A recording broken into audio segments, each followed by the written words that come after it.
rasuulkeena sallallahu alayhi wasallam wuxuu ahaa markii tobanka dambe ay soo galaan habeenkii uu nooleen jiray taasoo macnaheedu ay tahay in cibaado badan u sameyn jiray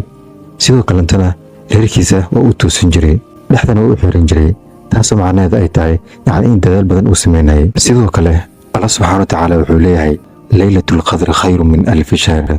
habeenka qadarkan wuxuu ka qeyb badan yahay kun bilood ayuu leeyahay Allah subhanahu wa ta'ala suuradan waxay ka hadlaysaa fadliga weyn uu leeyahay laylatul qadr waxaa jirto duco ugu caansan oo fadli badan waa tii nabigeena calayhi salaatu wasalaam uu baray ummuna Aisha radiyallahu anha haddii ay haleesho waxa ay dhahayso allahumma innaka cafuwun tuhibbul afwa fa'fu anni